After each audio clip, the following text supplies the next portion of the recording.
In a hidden monastery deep in ancient China, 300 monks meditated daily seeking enlightenment.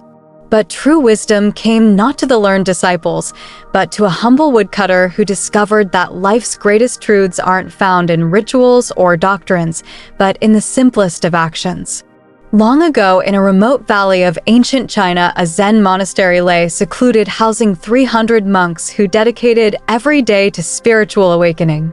Their lives were immersed in meditation and scripture, with each monk seeking the elusive state of enlightenment.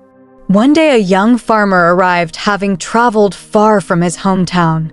Kneeling before the head Zen master, he humbly asked, "Master, I yearn for inner peace and truth. Please accept me as your disciple." The Zen master observed the young farmer and sighed gently. "If you truly seek the truth," he said, "you must release all attachments. It may take your entire life, and still enlightenment is not guaranteed. Are you willing to endure such hardship?" Without hesitation, the farmer replied, "I am prepared to give everything with no regrets. Please guide me, master." The master nodded. "Very well. From tomorrow on, your task is to chop wood for the monastery. From dawn till dusk, focus solely on the firewood. Think of nothing else." Each morning, the farmer rose before dawn, picked up his axe, and began chopping wood. He spoke to no one, never joined in meditation, and did not read a single scripture. In the beginning, his mind wandered with countless thoughts. But as the years passed, his mind grew silent, and he became wholly absorbed in his task.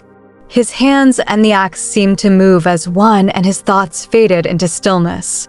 Other monks saw him as a mere woodcutter, dismissing him as ignorant and dull. They thought enlightenment required scriptures and meditation, not menial labor. After a decade, the Zen master felt his time drawing near and announced he would soon choose a successor to lead the monastery. He asked all who believed they had understood the truth to write their insights on the wall outside his door. A respected young monk, considered the most promising disciple, wrote, "The mind is like a mirror and thoughts are like dust. Sweep away the dust and the mirror becomes clear.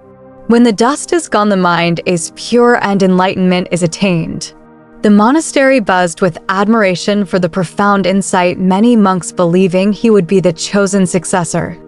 While others praised the young monk's words, the woodcutter smiled, quietly observing the commotion.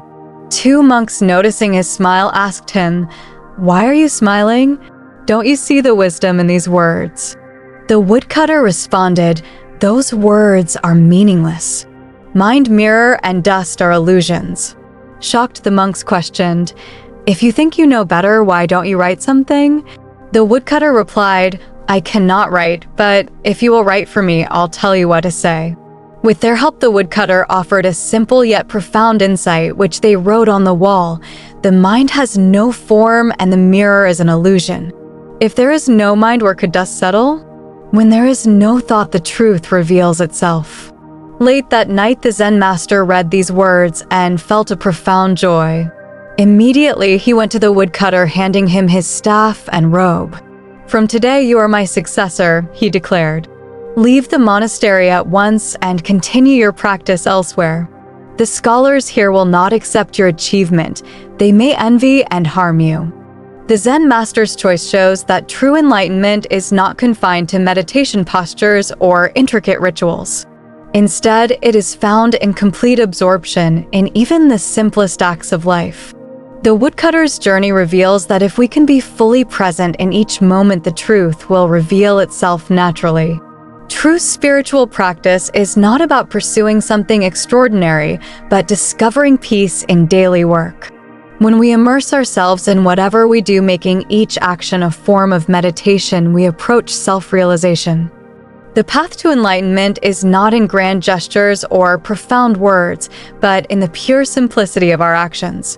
It's not what we seek, but how deeply we engage in the life we already live.